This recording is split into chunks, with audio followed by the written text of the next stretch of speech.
fazer um ato de amor e de doação para a Associação de Pais de Crianças Autistas lá de Cachoeirinha, que está precisando de doações, e acho que é um gesto bem importante. Para entrar é bem fácil, só entrar, para doar é bem fácil, é só entrar lá no site Paz e Amor, em vez de Paz e Amor, é paiseamor.org. Paiseamor.org. A doação mínima é de R$10, qualquer doação é muito bem-vinda. Vamos ajudar a rapaziada lá que está precisando e fazer um trabalho espetacular.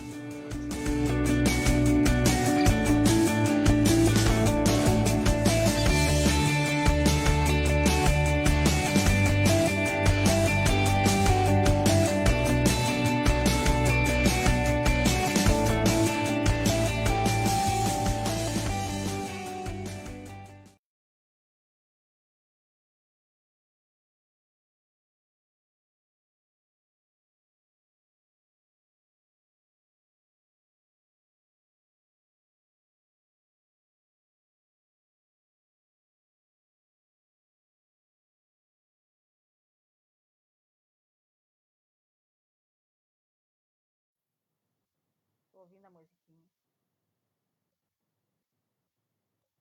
Ok? Boa noite, pessoal. Então, prosseguindo, nosso primeiro webinar. E hoje teremos a nossa última convidada da noite, da semana, né? E continuando, hoje vai ser a Fabiana de Paula, psicopedagoga. Está chegando aí. Ela já é nossa voluntária, já deu alguns cursos na associação, muita gente já fez curso com ela, de alfabetização, e está nos ajudando nessa caminhada, tá? Hoje ela vai explicar um pouquinho sobre os trabalhos dela, alfabetização e manejo na aprendizagem do autista. Tá a Carmen também com a gente. A Carmen é da associação, que vai ajudar nós hoje nas perguntas. E a Fábio se apresenta e depois a Carmen se apresenta primeiro, Carmen, depois eu apresento a Fábio. Tá, boa noite, meu nome é Carmen, eu sou da diretoria da Associação Paz e Amor, tá? Eu sou a mãe do Bruno, o Bruno é um autista moderado com 23 anos e eu sou pedagoga também. Agora a Fábio se apresenta, fala um pouquinho de ti. Boa noite, meu nome é Fabiana. A minha formação é em pedagogia, que foi onde eu conheci o autismo, né? Foi dentro da minha formação inicial de pedagogia. Eu sou pós-graduada em psicopedagogia e atendo hoje, faço hoje atendimento clínico, certo? Então, assim, o meu trabalho chegou até o autismo quando eu comecei a fazer os estágios, né? Quando a gente faz os estágios da graduação. E dentro do meu estágio de graduação, do meu primeiro estágio, eu tive na minha sala de aula uma criança com autismo. E a partir dali, eu descobri o caminho que eu queria trilhar. Né? Foi amor à primeira vista, digamos assim. Eu trabalho na associação já faz uns 2 anos como voluntária. Já fiz alguns seminários, alguns cursos, algumas palestras, e hoje nós estamos fazendo treinamento de professores da rede pública da cidade de Cachoeirinha para trabalhar com crianças com autismo. Então, assim, para trabalhar a alfabetização de crianças com autismo, é isso que a gente está trabalhando agora dentro do grupo. Nós tivemos um ano inteiro de formação com as meninas, um ano de formação teórica, nós tivemos encontros mensais durante o ano de 2019, e a ideia era agora, antes de tudo isso acontecer no mundo, era nós iniciarmos o processo de estágio do curso das meninas, né, que vamos iniciar agora, logo em seguida, elas farão um estágio supervisionado de alfabetização das crianças da associação.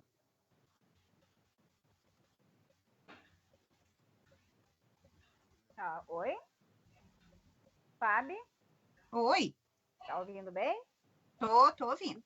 Então, nós vamos continuar, gente, fazendo algumas perguntas, tá? Estão falando que o meu áudio tá baixo. Vê se melhorou. Eu já vou fazer umas perguntas aqui para ela e a Carmen vai seguindo na sequência. Tá. Como a psicopedagoga pode ajudar o autista? No modo geral, na preparação para a alfabetização, no caso. A psicopedagogia, ela trabalha com aprendizagem. Então, assim, partindo do princípio que o ser humano aprende desde o momento que nasce, então, a gente, enquanto psicopedagogas, nós podemos trabalhar na criança com autismo desde os primeiros momentos do diagnóstico. Então, a mãe recebeu, a família recebeu o diagnóstico com autismo.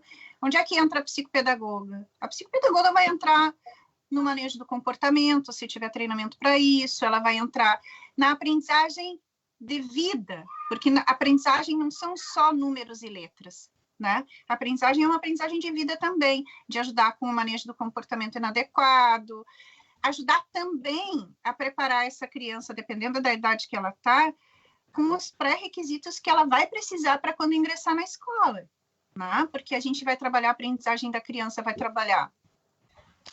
A gente sabe que a criança com autismo tem dificuldade de permanecer sentada, tem dificuldades de atenção, tem dificuldades motoras finas, motoras grossas. Então, assim, a gente vai entrar para preparar essa criança para ela chegar à escola já com algum conhecimento, né? O que a gente faz normalmente? A criança típica, a gente coloca na escola, ela vai aprendendo as coisas conforme o andar. A criança com autismo, pelas dificuldades de contato, pelas dificuldades sensoriais e todas as outras dificuldades que ela pode carregar, ela vai ter um pouco mais de dificuldade nesses pré-requisitos. Então, a gente estimula esses pré-requisitos na criança. A psicopedagogia vai trabalhar a aprendizagem, mas como preparação para a escola. Então, assim, vai trabalhar, claro, depois, o que todo mundo acredita é que a psicopedagoga vai trabalhar depois da escola, quando entrar na escola, né?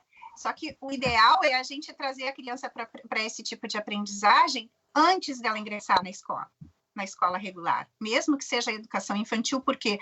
Porque é ali na educação infantil que a gente também vai conseguir instruir a professora, vai conseguir instruir os pais de como trabalhar com essa criança. Então, a psicopedagogia vai ajudar a criança com autismo desde o momento que se descobre o diagnóstico, né?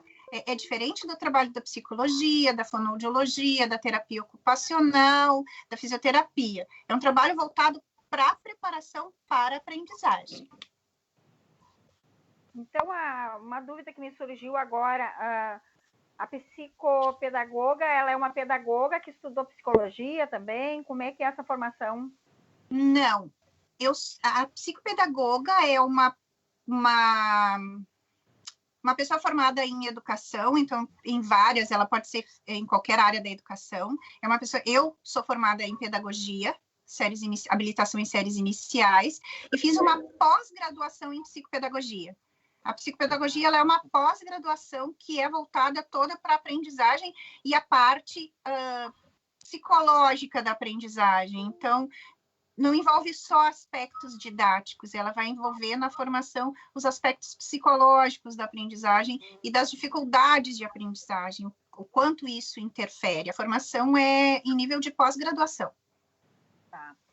E, então, o importante é começar essa preparação antes de entrar na primeira série, no caso. Se já tiver o ideal é o quê? Porque descobriu o diagnóstico, foi dado o diagnóstico. A gente sabe que essa caminhada, já se falou muito sobre isso, né? Então, assim, essa caminhada não é uma caminhada breve, né? Vai em um, vai em outro, um diz que sim, outro diz que não, até chegar em alguém que realmente diga qual é o diagnóstico. Bom, dado o diagnóstico, uma das primeiras coisas que a maioria dos médicos que tem uma ideia mais atualizada, vamos dizer, tem que colocar na escola. Né? Tem que colocar na escola para socializar, para começar a conviver com regras, né? Então, assim, tem que socializar, tem que colocar na escola. A partir desse momento, a gente já consegue fazer a estimulação da criança, mesmo que seja educação infantil. Eu tenho pacientes hoje na clínica que trabalham comigo a partir de 1 ano e meio de idade. Mas, o que tu vai trabalhar com essa criança a partir de 1 ano e meio de idade? Eu trabalho dentro de um contexto muito naturalista. Né? Então, assim, a gente, através do brincar com a criança, a gente vai ensinando os conceitos que a gente precisa, e a orientação dos pais também é importante, para a gente não reforçar comportamentos inadequados, né? Então, assim, manejar direito o comportamento e preparar essa criança para enfrentar o... Se para uma criança típica a escola regular é uma batalha, tá? Para uma criança com autismo é uma batalha e mais um pouco. Tá? Em função muito mais em função das questões sensoriais. É um desafio muito grande, né? É um desafio. E agora, a gente com essa pandemia, eu queria que tu falasse um pouco, que fora a pandemia eu já sei que tu prepara. Um ambiente, assim, na casa, o que a gente pode mudar o ambiente para trabalhar com eles em casa? Preparar eles em casa? Fora a pandemia, né, que não tem preparação que resista a uma criança 24 horas dentro de casa, né? Então, assim, fora a pandemia, a gente tem que ter o quê? A gente tem que ter um ambiente estimulador na hora de trabalhar a aprendizagem. Mas também tem que pensar que a aprendizagem, ela é uma aprendizagem de vida.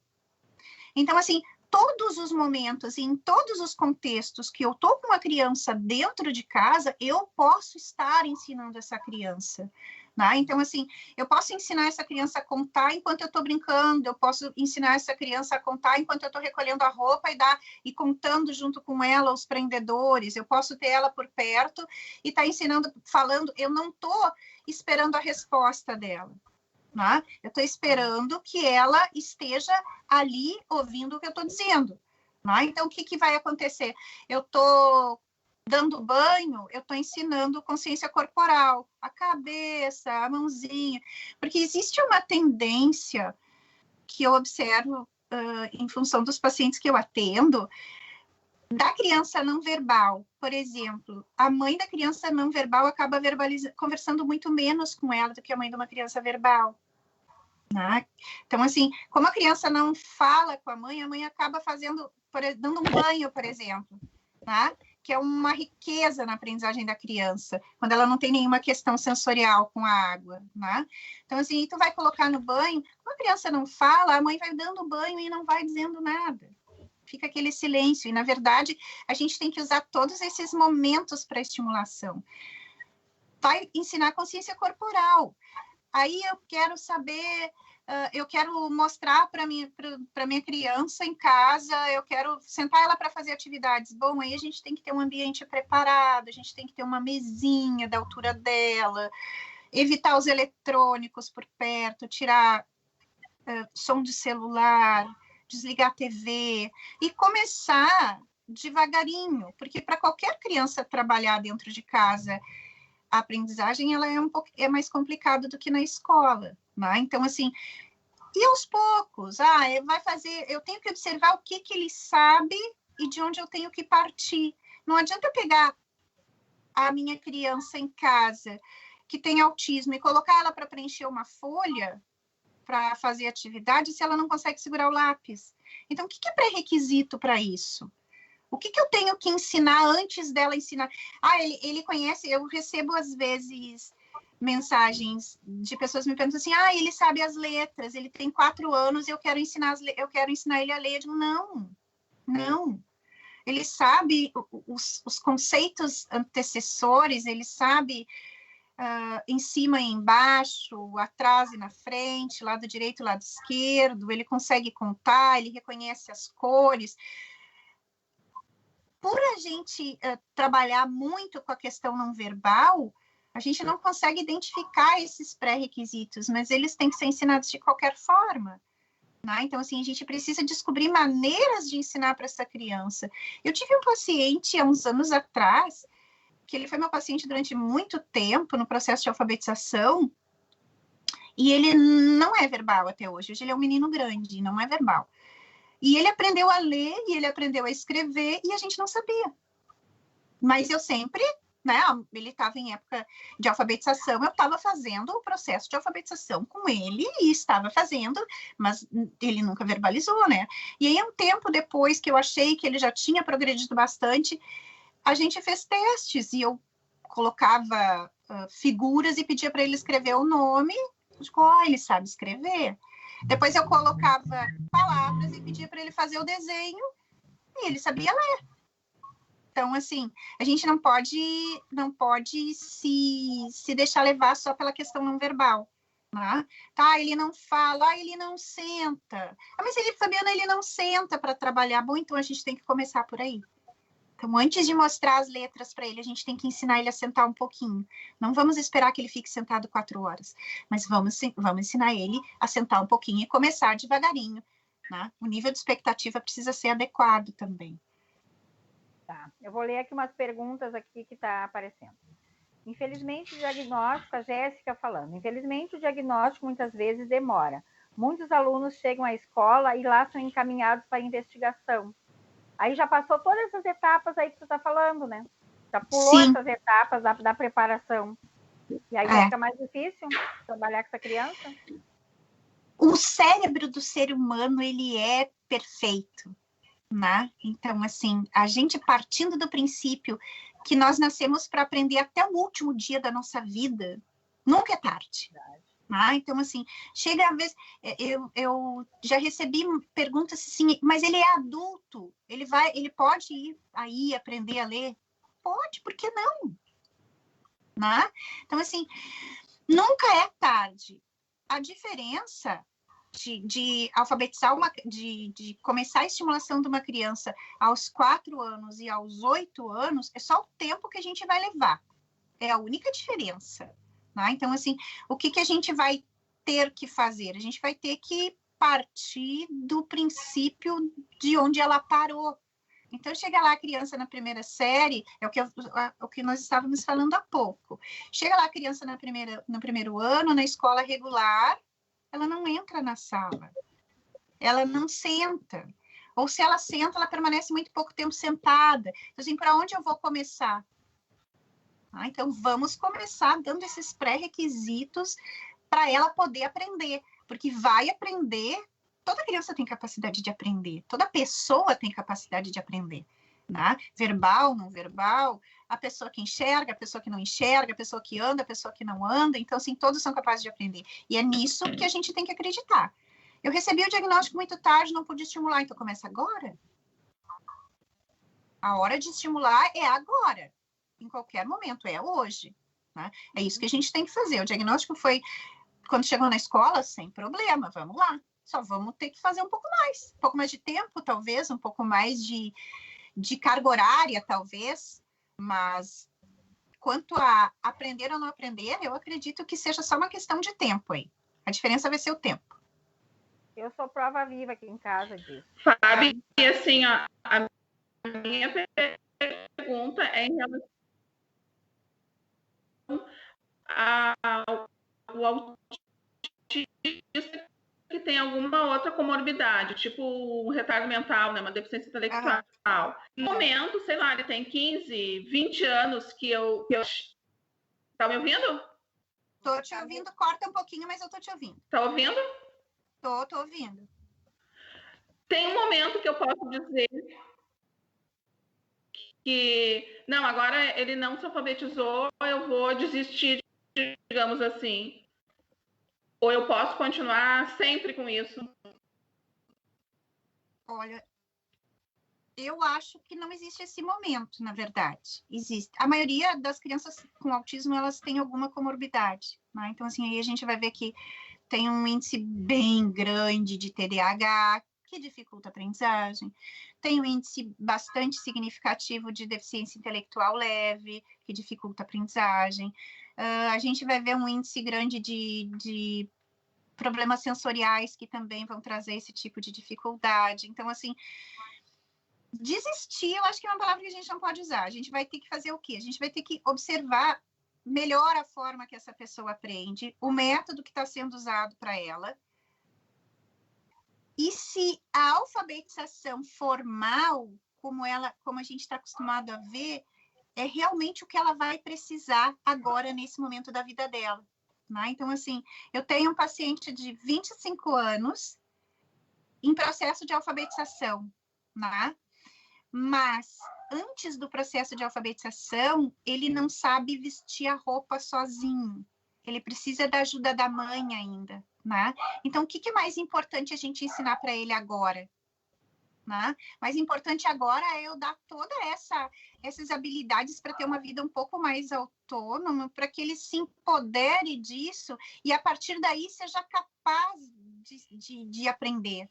E a gente também não pode ignorar o fato de que depois de uma determinada idade, a medicação ela acaba sendo praticamente obrigatória, né? Até para fazer os controles, para que a própria pessoa consiga viver melhor, né? A pessoa, o cuidador. Então, assim, a medicação acaba entrando. E muito da medicação que se usa dentro do autismo, ela dificulta muito o processo de aprendizagem.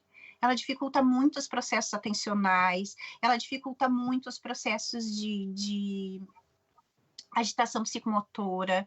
Então, assim, desistir não, mas ver se a época está certa. Porque daqui a pouco ele tem 7 anos e não é o momento dele se alfabetizar agora. A gente vai tentar e vai continuar. A gente não vai parar de tentar alfabetizá-lo.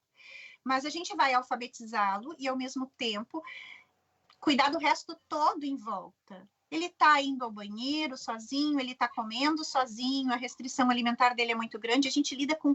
São tantas questões que a gente lida quando a gente fala em autismo, e que as pessoas não percebem, às vezes, que isso tudo está ligado à aprendizagem, né? É o comportamento, é a medicação, é a alimentação. Então, as crianças que têm uma restrição alimentar muito grande, que energia essa pessoa vai ter para se alfabetizar?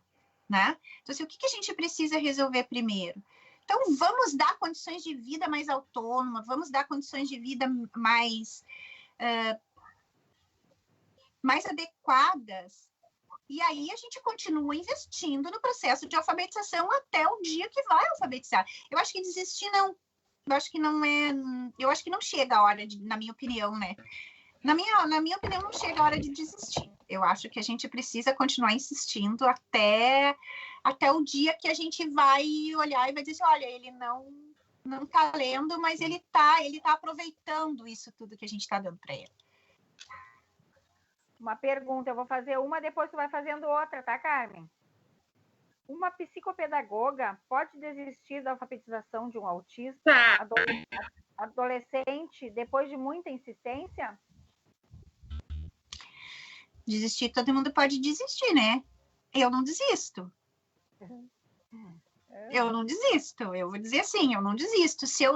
Porque na minha formação, eu fui ensinada que se uma pessoa não aprende, é porque eu não estou ensinando direito. É porque eu não estou ensinando do jeito certo. Então, assim, se ele não aprendeu a ler, é porque eu não ensinei do jeito que ele vai aprender. Então, eu não desisto porque o problema é meu daí, não é dele. Eu é que tenho que resolver isso. Né? Eu que tenho que procurar outros métodos, eu que tenho que procurar outras alternativas, eu que tenho que ir para um outro caminho onde eu consiga atingir esse ponto.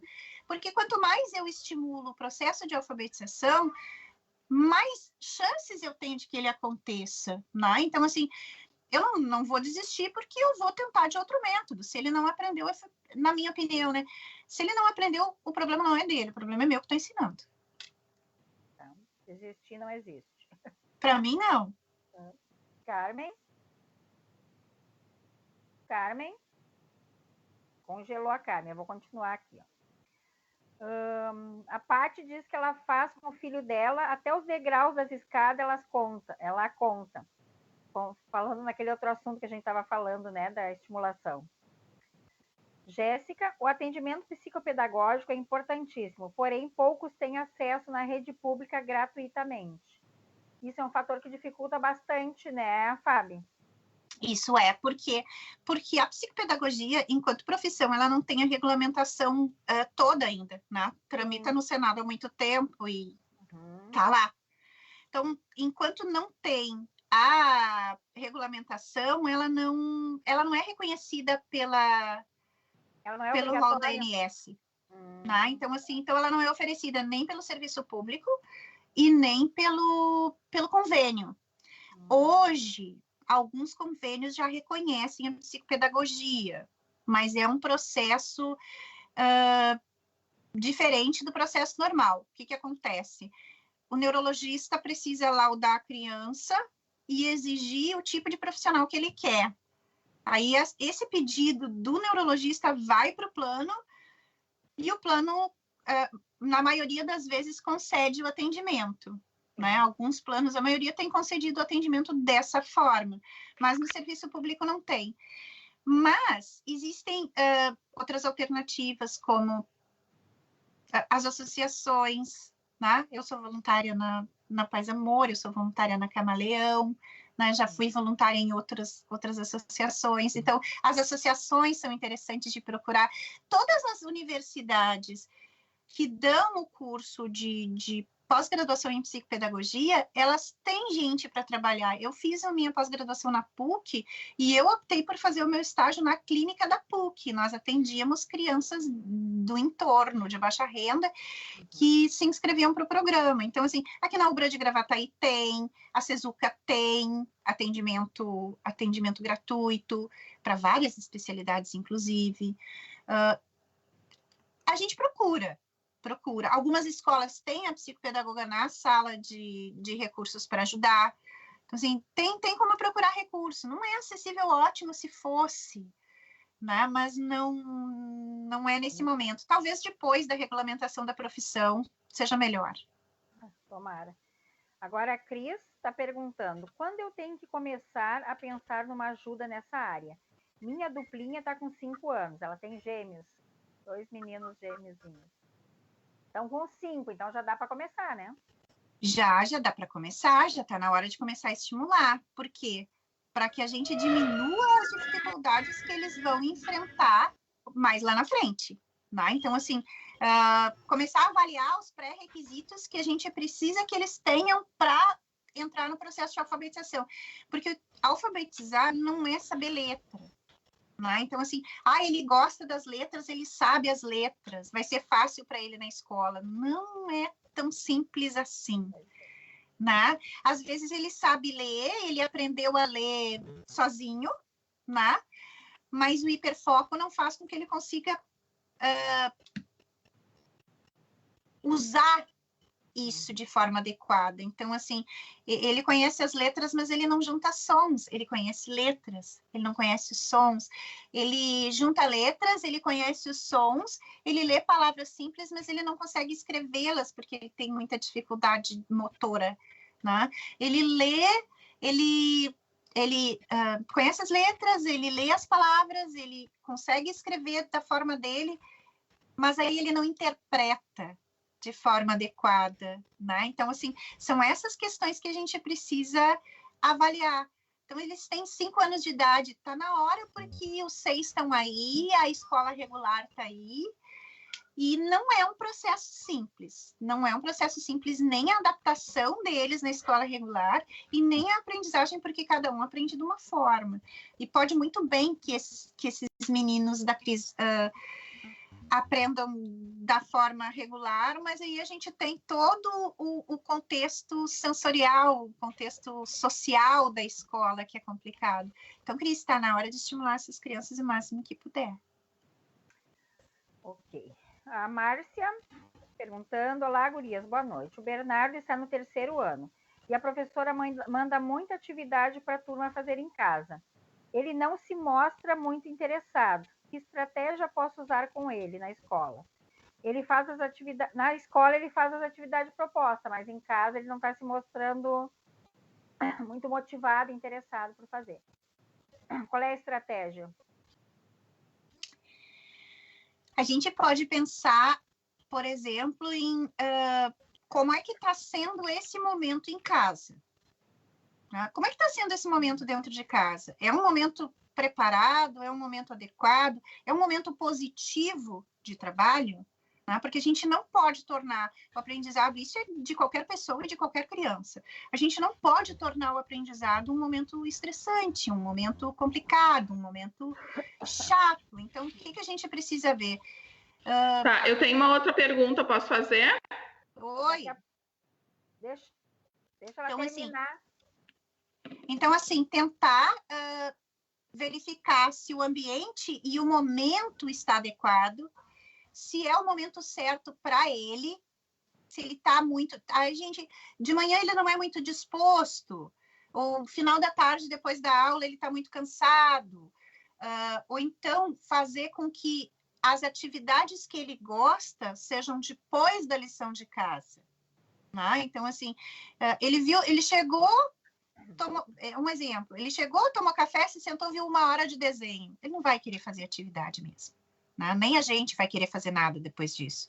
Então, é deixar, nesse caso, a gente está lidando com crianças com algumas dificuldades de entender esse contexto social. Então, a gente tem que pensar nessas questões, né? Então, assim, vai ver desenho depois que fizer atividade.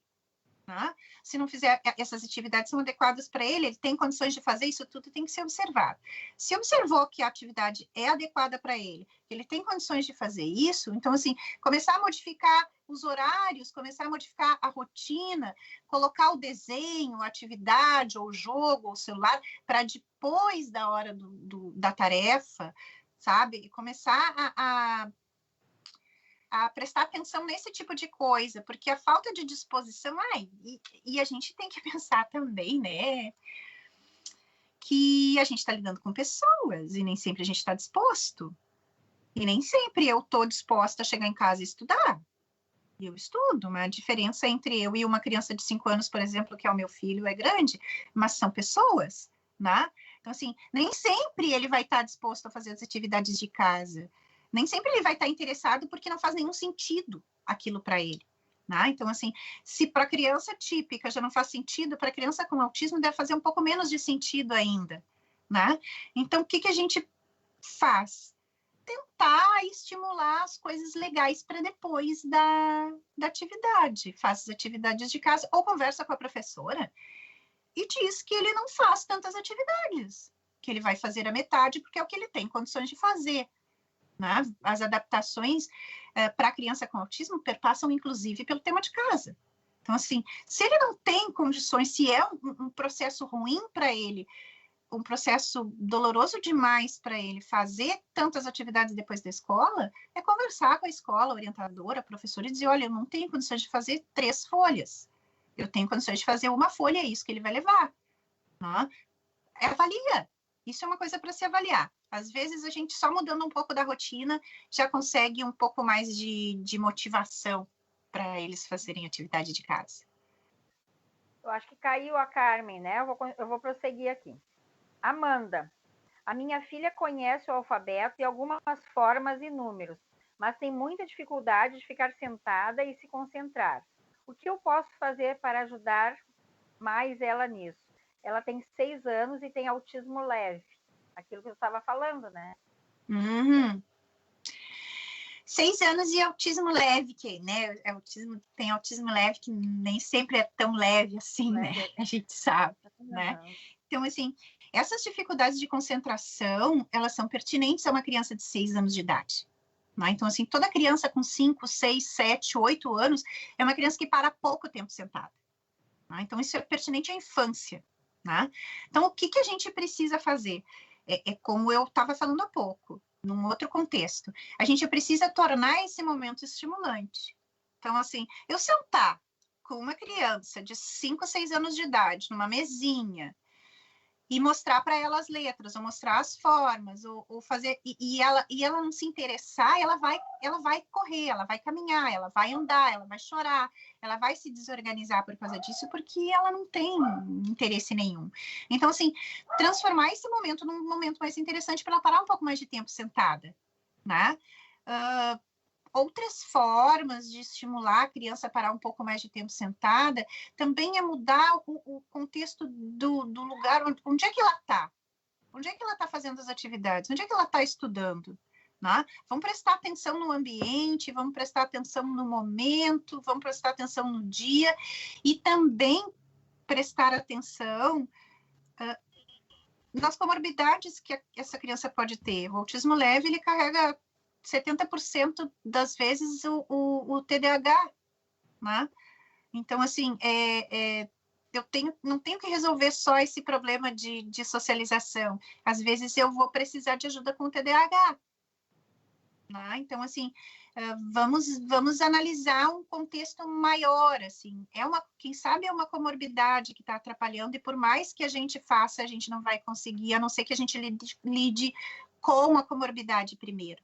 Né? Isso a gente precisa analisar, isso é um processo, mas assim, crianças são agitadas, crianças são pouco atentas, é uma coisa que a gente vai, com o tempo, principalmente a criança com autismo, a gente também pode esperar um pouco, né?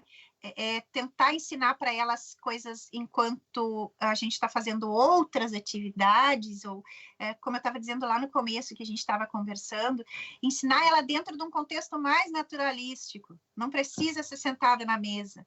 Ela pode aprender a contar contando talheres, contando frutas, ela pode aprender como a gente ensina para as crianças, ela pode aprender contando passos. A Paty estava dizendo agora há pouco, né, que até os degraus da escada ela usa para contagem. Então, assim, ela está aprendendo a contar e ela não está sentada na mesinha. Então, assim, eu posso aprender verificar, existem programas, existem softwares, existem aplicativos que tornam essas coisas um pouco mais divertidas. A gente está lidando, não digo a maioria das pessoas, mas as pessoas da minha idade, por exemplo, que estão trabalhando com crianças, a gente tá educando crianças muito diferentes de crianças que nós fomos, né? São crianças que têm mais informação, e não é porque a criança com autismo não fala que ela não entende. Então, assim, o acesso à informação ela tem também, e não é porque ela não está conversando com a gente, explicando o que ela viu, que ela não entendeu. Então, o que a gente tem que pensar? Existem outras formas e a gente precisa adaptar o aprendizado dessas formas. Então, minha filha não para sentada, mas se eu der um tablet para ela, ela fica. Bom, então vamos procurar um programa. Né? Vamos baixar um aplicativo. O que ela precisa aprender? Ela precisa aprender a sequência numérica. Então, vamos procurar um aplicativo para isso. A dificuldade é a motricidade fina. Não precisa ser com o lápis, não precisa ter um adaptador de borracha. A gente pode fazer isso no tablet, a gente pode fazer isso contando miçanga, a gente pode fazer de várias formas. Né? Eu entendo que, às vezes, estimular em casa é um processo muito complicado para os pais. É complicado para a gente que está lá na clínica. Né? Então, assim, é complicado para mim, que trabalho com isso há mais de 10 anos especificamente, e cada criança é uma criança, então a gente tem que analisar a melhor forma, ver o que ela gosta, o que ela está fazendo, como é que ela para, qual é o horário, com que tipo de atividade. Tem crianças que pegam o tablet e a gente não consegue usar com elas um aplicativo de aprendizagem, de contagem. Ela quer ver YouTube, ela quer ver desenho, ela quer mexer no aplicativo do gato. Né? Então, assim, essa não adianta a gente colocar. Então, é conhecer cada criança e ver como ela aprende melhor e ir por esse meio. E diminuir o nível de expectativa, que é o que eu digo para a maioria das pessoas que me perguntam a respeito de estimulação. Né? A gente diminui o nível de expectativa para que a gente possa se surpreender mais facilmente. Né? Então, assim, eu quero que ela sente, eu não posso pensar que eu tenho que ficar com ela 10 minutos. Eu tenho que pensar que eu tenho que ficar com ela sentada 1 minuto. Amanhã, 2 minutos. Na semana que vem, 4 minutos. E assim por diante. As coisas precisam ser um pouco mais devagar quando a gente trabalha com crianças com autismo, porque não é o sentar, e não é o trabalhar, e não é o aprender. É isso, mas todo o mundo em volta, que às vezes as questões sensoriais que estão presentes na maioria das crianças de uma forma ou de outra, elas acabam dificultando esse processo atencional. Né? Então, assim, a criança não consegue ficar sentada porque às vezes o corpo dela não consegue permanecer sentado por uma questão sensorial. Então, precisa trabalhar o sistema proprioceptivo, precisa trabalhar outras coisas antes disso.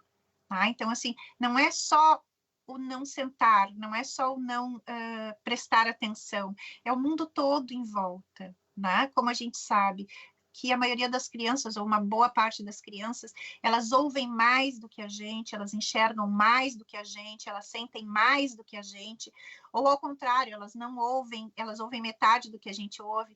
Então, assim, a gente precisa lidar com isso e entender que se ela não permanece sentada, não é uma questão de não querer permanecer sentada. Né? É uma questão de entender o que está dificultando permanecer sentada e se é realmente necessário que ela fique sentada por muito tempo. Né? Então, assim, quando a gente recebe uma criança com alguma dificuldade, a gente também tem que entender que essas dificuldades, elas afetam o comportamento da criança. Então, eu não posso lutar pela inclusão se eu quero que o meu filho seja igual a todo mundo. Né? Então, assim, ele não é igual a todo mundo. Cada criança tem as suas particularidades, a criança típica e a criança que não é típica. Né? Então, assim, a gente precisa entender isso. O princípio básico é entender que, não, ela não é que ela não queira, é que ela não consegue. Então, vamos investigar o porquê de não conseguir para lidar melhor com isso. Eu acho que essa é a base, eu entender por quê. Daqui a pouco é a luz, daqui a pouco é o som, daqui a pouco é o cheiro, daqui a pouco é a cadeira. Então, ela não senta numa cadeira, então ela senta numa almofada, ela senta na cama, ela senta numa bola de pilates. Então, assim, é isso que a gente precisa entender. É um processo. Tem que investigar. Pode perguntar, Carmen. Carmen? Eu acho que ela congelou ali de novo. Minha filha, agora a Rosimério, ó, minha filha falou a primeira frase com 9 anos, né? Bem emocionante essa. Aí a Paty botou assim, eu vou ler que vale a pena. Essa palavra retardo mental dói, e botou uma caretinha triste. Mas diagnóstico não define, né, Fábio, quem a gente é, né? Quem eles são. Isso é mais daquela minha época que a gente dizia, né? Mas não deixa de ser, né? Não, na verdade, eu não tenho o hábito de usar esse Sim. Agora esse se usa termo. déficit cognitivo, Déficit né? intelectual. Isso. Déficit cognitivo. Né? Na verdade, é um termo bem feio. Né? Realmente eu concordo, é um termo bem feio. E a gente precisa tomar cuidado e prestar atenção no que a gente diz também, né? Porque também eu vejo que existem muitos desses termos. Toda vez que eu falo com o pessoal nos cursos, assim, eu sempre procuro lembrar, né? Da gente se colocar no lugar da pessoa que está ouvindo. Que é essa pessoa que está ouvindo, e como é que ela está ouvindo isso? Tu não está falando de uma cadeira, tu não está falando de uma mesa, tu está falando da coisa mais preciosa que existe na vida dessa pessoa. Então, como é que tu tem que dizer essas coisas? Né? Tipo, retardo é uma palavra bem feia e que a gente não tem o hábito de usar. Esse é do meu tempo, o tempo do tem outras palavras, tipo, ele surtou. Eu sempre digo às gurias, se as gurias estão vendo lá do curso, eu falo isso sempre para elas, né? Ai, como é que ele surtou? Ele não surtou, não diz assim, né? Vamos ter um pouco mais de empatia pelas pessoas, né? Então, ele não surtou, não é isso, ele se desorganizou. Existem questões que a gente não compreende, então ele se desorganizou. Né? A gente vai usando um vocabulário um pouco mais leve. Eu acho que a gente tem que usar, eu concordo com ela mesma, esse termo retardo, ele é meio forte. Ele não chega a ser errado, né? Ele não é errado, porque é um termo que ainda vai se ver por muito tempo. Mas é um termo feio mesmo. É melhor a gente usar déficit intelectual, déficit cognitivo, dificuldade, para ficar mais ameno, né? Eu acho que sempre é bom. O Vininho meu tem 28 anos, então imagina o que eu já ouvi nessa caminhada lá atrás, quanta coisa. Agora que eu estou querendo me adaptar a usar essas palavras que tu falou aí. Mas muitas vezes eu tento explicar o que ele tem, e quando a pessoa não me entende, eu digo, é tipo um retardo mental. Eu mesmo digo. Porque sim. É uma forma da pessoa entender mais ou menos o que está se passando, né? Claro. Não que o autista tenha, né? Não é todo autista que tem. O meu não foi diagnosticado. Como as pessoas. Um percentual de pessoas nasce com determinadas comorbidades e uma delas pode ser o déficit intelectual, pode ser o déficit cognitivo. Tá. E a Paty dizendo de novo, compartilhe, essa live tá maravilhosa. Obrigada, Paty. A Paty de novo, Fabiana, meu filho conhece as letras, seus sons e consegue juntar as consoantes, a consoante com a vogal, mas na hora de juntar as sílabas, ele não consegue formar a palavra. Apenas as bem simples, tipo bola, casa, etc. Tem alguma dica que possa ajudar, que eu possa fazer em casa nessa quarentena? Bom, assim, isso não é um problema só do teu filho, né? Eu, na minha profissão, recebo muitas crianças que não têm autismo, e que também tem essas mesmas dificuldades. Então, ele consegue ler bola, ele consegue ler casa, mas quando parte para uma palavra um pouquinho mais complexa, ele não consegue. Isso é uma questão de tempo. Então, o que a gente precisa trabalhar com essas crianças que têm esse tipo de dificuldade para dar uma estimulada? É trabalhar, por exemplo, oralmente, trabalhar consciência fonológica, por exemplo. Porque mesmo que ela tenha aprendido, quando essa dificuldade aparece, a gente trabalhando de forma mais oral e menos escrita, a gente consegue um pouco mais de sucesso. Então, se trabalhar rima, o que rima com o que começa com o quê, e isso a gente trabalha na brincadeira, né? A gente trabalha nas coisas cotidianas da casa, a gente trabalha com os objetos que a gente tem em casa, sair um pouco da mesa, de repente, e começar a estimular um pouco mais a linguagem, o tipo de palavra que a gente quer ensinar, né? Então, assim, eu quero começar a ensinar pelas palavras simples, como cadeira, madeira, essas coisas assim. Então, vamos estimular isso primeiro de forma oral. Vamos estimular através de brincadeira, através de cantiga. Dizer, mas ele não brinca. Brinca. Ele não brinca, talvez ele não externe da mesma forma que a gente externa, né? Talvez ele não dê o retorno que a gente quer, mas ele está junto, ele está ali, ele está brincando e ele está ouvindo, né? Então, assim, por maior que seja a criança, estimula de forma oral, tenta conversar a respeito de palavras parecidas, palavras diferentes, sobre rima, sobre nomeação de figuras, sobre ouvir o som. Então, quantos pedaços eu falo essa palavra? Então, assim, como é que eu junto essas duas letras? Né? Então, assim, eu estou falando de, sei lá, bacia.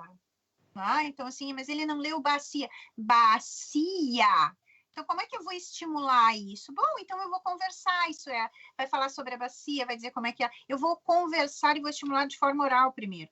E vou continuar fazendo a estimulação da leitura ali junto com as letras. Mas ler não é só isso também que a gente vem conversando, né?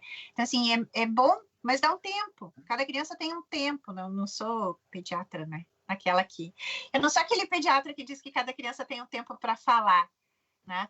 Mas para ler, cada criança tem um tempo. Isso no processo de aprendizagem é uma verdade. No processo de fala, talvez não seja, mas no processo de aprendizagem, ele é uma verdade. Então, cada criança tem um tempo. E às vezes a gente precisa dar um pouco mais de tempo para a criança com autismo para que ela consiga compreender. Eu fiz um curso há pouco e o professor era um neurocientista bastante voltado para o estudo do autismo, e ele leu para nós muitas pesquisas a respeito de diferenças não é na composição do cérebro, mas na organização do cérebro da criança com autismo.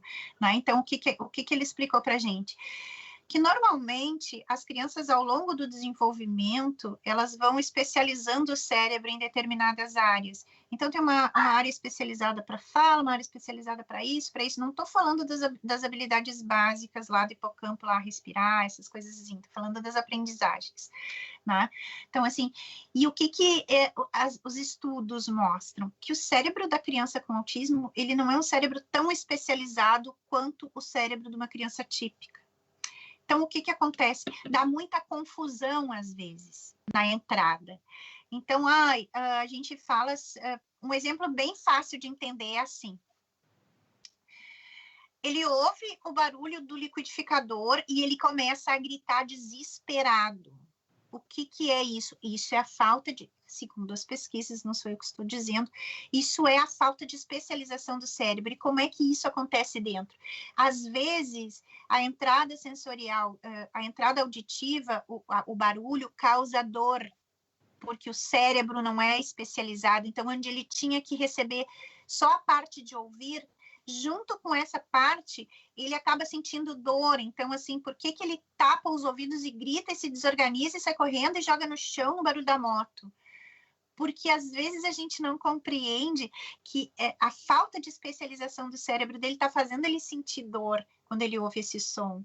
Então, assim, isso para aprendizagem também acontece. Às vezes, não é tão especializado assim. Às vezes a gente precisa de tempo para que a criança consiga, usando a plasticidade cerebral, que é típica de qualquer ser humano, inclusive com os que têm autismo, achar outros caminhos para essa aprendizagem. Né? Então, assim, eu vou continuar estimulando, até que o cérebro vai criar esse caminho que é necessário.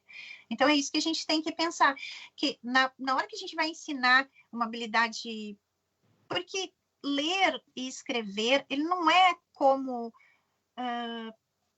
lavar as mãos, que tu vai lá, pega as mãos da criança, faz a modelagem, faz a modelação, né? Vai lá, esfrega uma mão na outra, mostra como é, tantas vezes quantas forem necessárias, até que ele vai aprender. Mas tu tá ali modelando a habilidade dele, né? O ler e o escrever, ele não é tão simples assim. Para qualquer criança, ele é um marco. Então, assim, ele é o divisor, né? Tanto que a gente vê crianças que não querem crescer e preferem não aprender, né? Então, assim, ele é um divisor muito grande na vida de uma criança, e ele demanda muito, porque ele não é natural. Andar é natural, falar é natural, também, mas aprender a ler e escrever não é natural. Então, assim, é preciso entender que todas as dificuldades que o cérebro da criança com autismo traz para a vida dessa criança também interferem nesse processo. Então, a gente tem que ir um pouco mais devagar. Dá tempo para ele, continua estimulando, mas dá um tempo. Não espera que as coisas aconteçam no mesmo tempo, porque elas não acontecem exatamente no mesmo tempo. Elas levam um pouco mais de tempo para acontecer. Verdade. Rosemary... Você pode me explicar porque todos os autistas... Oi? Sim? Tá. Carmen? Carmen? Tá aí, Carmen? Não vejo ela. Não a vejo. Não vejo ela. Eu vou continuar.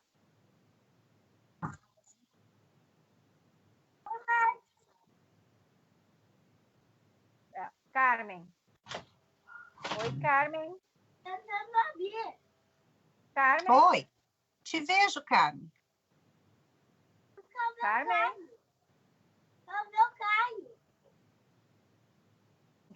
Carmen. Eu acho que ela não tá, já. Eu vou prosseguir aqui, Carmen. Se tu conseguir falar, tu pode interromper, tá? Tá. Você pode... Fale. Só um minutinho, peraí, só um minutinho. Tá, vai tranquilo.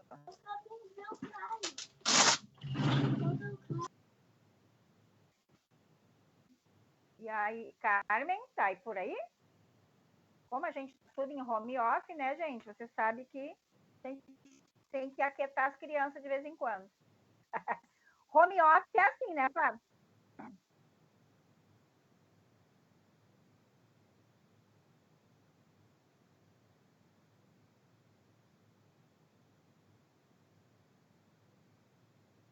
Carmen?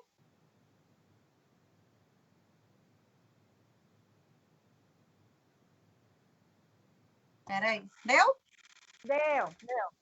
Carmen? Tá aí, Carmen? Oi, a gente tem que parar às vezes para atender, né, Brias? Porque a gente está em casa, né? Home office já viu. É assim, né? Uhum. Home office, é isso aí. Eu vou seguir perguntando, porque a Carmen acho que caiu de novo. Você pode explicar vai lá. por que todos os autistas, quando pequeno, recebem diagnóstico de autismo leve? Quando são pequenos? Nem todos, né? Mas, assim, o diagnóstico de autismo, ele é um diagnóstico muito difícil de dar, tá? Então, assim, é um diagnóstico muito complicado. Tanto que a gente conhece o pessoal que... as crianças que a gente tem certeza que tem autismo e não conseguem o diagnóstico porque ninguém tem coragem de falar, né? Então, assim, o grau do autismo, ele já está bem estabelecido que ele primeiro, ele é dado como de acordo com o nível de ajuda que a criança necessita, né? Então, assim, não é de acordo com o nível de desenvolvimento, mas com o nível de ajuda que ela necessita. Dar o diagnóstico de autismo e dar o grau logo quando ela é pequena é muito complicado, porque uma criança pequena ela precisa de muita ajuda, né? Então, assim, é difícil dar o grau. A gente diz autismo e é autismo. Qual é o grau? Mas existe a ansiedade do grau? Existe a ansiedade de saber o grau. Mas antes de uma determinada idade, a gente não tem como descobrir o grau, porque a gente precisa observar se essa criança está precisando de ajuda mais que o necessário. Né? Então, é nisso que a gente tem que pensar. O autismo leve, quando eles dão o diagnóstico, talvez seja para não deixar a mãe, talvez, muito preocupada com o futuro. Né? Porque se a gente vai lá ver o que está escrito a respeito de autismo e dos graus de autismo, é uma coisa um tanto quanto preocupante. A gente sabe que não é assim que acontece, que cada criança é uma, né? Então, o ideal é a gente não se preocupar com o grau a princípio. Não é o que ela é o que ela precisa, na verdade, que a gente tem que se preocupar. Né? Não é se ela é leve, não é se ela é moderada, se ela é grave, é o que essa criança precisa, quantos anos ela tem 3 anos, o que ela deveria estar fazendo, o que ela não faz, e como é que a gente vai estimular essa criança. Eu tô tentando comer madeira e tudo. Tá, a mãe já vai, só um pouquinho, tá? Tá aí, Carmen? Carmen? Carmen? Eu vejo a Carmen. Eu vejo também, mas ela tá congelada. Amanda... Tá. Eu vou seguir aqui. Amanda, falando. Boa noite. Minha filha é hiperativa também e tem dificuldade até de segurar o lábio. Muito obrigada pelas dicas. Ah, se precisar, o pessoal que tá vendo, entra na minha página, manda mensagem. A gente sempre que dá tempo, eu não respondo assim. Às vezes eu não respondo na hora, mas eu sempre respondo. Eu pego uma hora, eu sento, vou olhar as mensagens. Manda uma mensagem na minha página, lá vocês vão ver, tem bastante dica, tem bastante atividade. Eu compartilho muita coisa que vai ajudar, assim. Eu sempre procuro compartilhar coisas que vão ser úteis, né, para quem está lendo. Então, assim, dá uma olhadinha lá que tem bastante coisa. E se precisar mandar uma mensagem, pode mandar que eu dou mais umas dicas ainda. A Carla falando, o meu pequeno Vini fala muito. Tem muita dificuldade na psicomotricidade fina. Como eu posso ajudar? Ele fala muito, mas tem a dificuldade na fina. A fina é a maior dificuldade mesmo, eu acho, né, Fábio? A gente tem que pensar assim, ó, que a motricidade fina, ela não parte das mãos, mas ela parte da metade do corpo para fora. Então, assim, o ser humano, ele se desenvolve do meio para fora. Então, como a gente fala, próximo distal. Então, a gente começa pelos braços, pelo antebraço e depois pela mão, tá? Então, assim, como é que a gente vai ajudar ele na motricidade fina? Não adianta trabalhar esse movimento aqui. A gente precisa trabalhar os outros movimentos antes. Então, trabalhar braço, trabalhar antebraço, trabalhar punho, trabalhar mão, fazer com que ele trabalhe movimentos grandes primeiro, para depois passar para os movimentos pequenos. Tá. A Carmen voltou? Voltou, Carmen? Não? Tá. Então, vamos seguindo. A Márcia. Eu acho muito relativo usar o termo autismo leve, moderado ou severo. Meu filho é dito leve e não tem algumas autonomias que autistas ditos moderados ou até severos têm. Para mim, todos são autistas. E antes, se todos são autistas, têm dificuldade, como disseste. Antes, o importante é a autonomia. Isso aí. O importante é ver o quanto essa pessoa... é o que eu digo sempre para todas as mães. Não é o que a criança tem, nem o que a criança é. É o que ela precisa agora, né? Então, assim, é o que eu preciso dessa criança. O que eu preciso que ela tenha para ter uma vida melhor. Porque por mais que eu queira proteger o meu filho, eu não posso impedir ele de crescer, né? Então, assim, o que eu preciso? O que o meu filho precisa para ser uma pessoa mais autônoma e mais independente? Então, assim, se é leve, se é grave, se é moderado, eu tenho que pensar na vida. Eu tenho que preparar essa criança para a vida, como eu preparo qualquer outra criança. Como é que nós estamos de tempo, Jairo?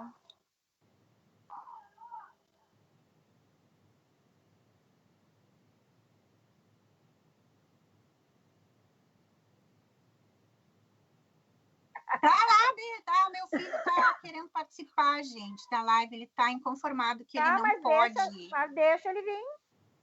Não, mas agora ele se desorganizou e agora não tem como, né? Tá bem desorganizado. Bom, Isso é, eu tenho que sair daqui a pouquinho. Tá, Fábio, vai ficar bastante perguntas pendentes, tá? Porque graças a Deus o povo tá compartilhando com a gente. Daí depois tu dá uma olhadinha ali nos comentários quando tu tiver. Pode deixar que eu vou responder todas as perguntas. Então tá, só tenho a te agradecer por caminhar com a gente, dizer que tu é fundamental na nossa vida e que tu tá fazendo. Imagina, o prazer é meu. Muito obrigada. Que tu fez esse curso de alfabetização, quantas pessoas ela multiplicou, né? O teu ensinamento. Coisa boa. Mas é para isso que a gente aprende. O conhecimento não é para a gente. O conhecimento é para ser espalhado, é para ser multiplicado. E eu acho que essa é o sentido de aprender, é poder dividir, né? Então, assim, principalmente quando a gente trata desse tipo de assunto, que ainda é um assunto muito complicado, né, para todos. Então, assim, o que vocês precisarem, eu estou sempre à disposição da associação como voluntária, né? E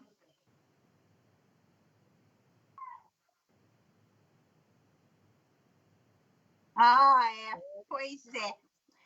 O Jairo está conversando com a gente, que vocês não estão ouvindo, né? Que nós pretendíamos formar uma outra turma de alfabetizadoras agora. Só que a gente não conseguiu nem terminar, que era para terminar agora em fevereiro a nossa turma, e a gente ainda não conseguiu terminar em função desse processo de pandemia, de isolamento social, que eu acho que a gente precisa respeitar. Mas logo nós abriremos uma outra turma, assim que as coisas se estabelecerem de forma mais calma, nós abriremos uma outra turma de pessoas interessadas, e inclusive estamos pensando em trabalhar algum processo de pais, né, para trabalhar com os pais a respeito da estimulação da alfabetização das crianças com autismo, que eu acho que não tem ninguém que saiba mais a respeito de criança com autismo do que os pais, né? Então, eu acho que a gente precisa dar subsídios para os pais também conseguirem trabalhar, né? Então, assim, muito obrigada pela oportunidade, eu espero ter ajudado de alguma forma. Todas as perguntas que forem enviadas, podem ter certeza que eu vou responder, e a gente pode marcar mais encontros para falar de coisas bem específicas, como estimulação da aprendizagem, o tipo de estimulação da atenção, estimulação da alfabetização. Eu estou à disposição de vocês. Muito obrigada. Nós que agradecemos.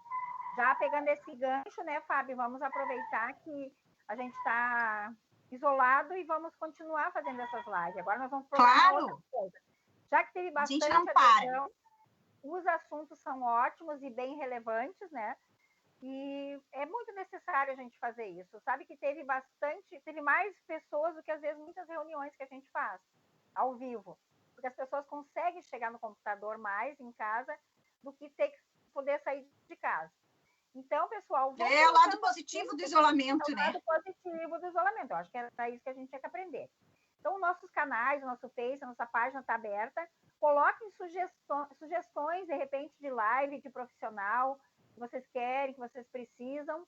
Eu já vi que tem pessoas aqui dizendo que querem participar da alfabetização, dos cursos que a gente vai dar, se Deus quiser.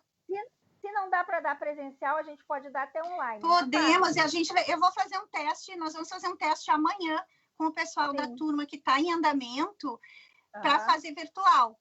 Né? Então, assim, amanhã a gente vai fazer um teste. Se correr tudo bem, se a gente conseguir trabalhar de forma positiva desse jeito, a gente pode daqui a pouco abrir essas turmas que a gente está pensando, essas oficinas para os pais de forma virtual primeiro. Vamos lá, segue a vida, e a gente só não está junto de corpo, a alma está junta igual. É verdade, a gente sempre dá um jeitinho, né? Graças à tecnologia.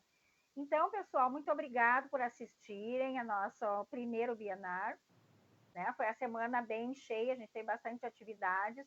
Sigam a nossa página, olhem a nossa obra que está lá, continue com sim, a gente já vai ver outros vídeos para a semana que vem. Se vocês tiverem interesse em algum tema, já coloquem, tá? Porque a gente vai continuar fazendo assim. Olhem na nossa página, continuo dizendo que a gente precisa de muita doação. A nossa obra está seguindo devagarinho, dentro das normas, né, que a nossa prefeitura estabeleceu. Tá acontecendo, mas a gente precisa de muita ajuda da comunidade. Infelizmente, a gente não pôde levar vocês até a sede ainda, porque nós estamos todos isolados, né? Como todo mundo sabe.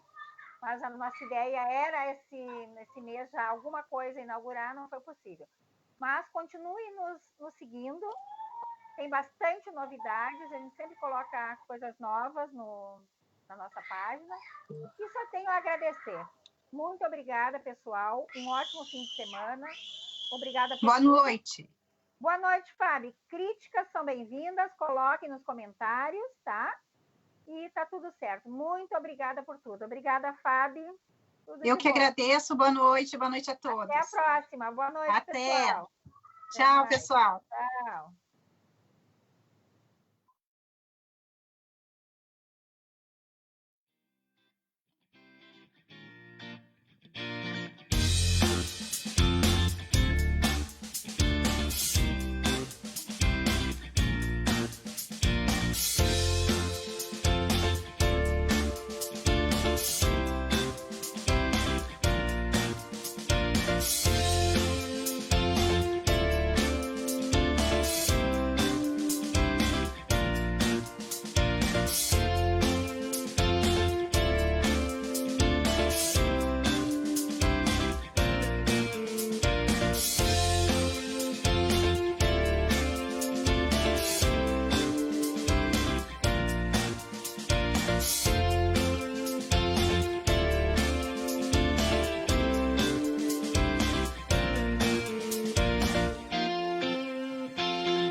convidar vocês a fazer um ato de amor e de doação para a Associação de Pais de crianças autistas lá de Cachoeirinha que está precisando de doações e acho que é um gesto bem importante. Para entrar é bem fácil, só entrar, para doar é bem fácil, é só entrar lá no site Paz e Amor, em vez de Paz e Amor é pazeamor.org. Pazeamor.org. A doação mínima é de R$10, qualquer doação é muito bem-vinda.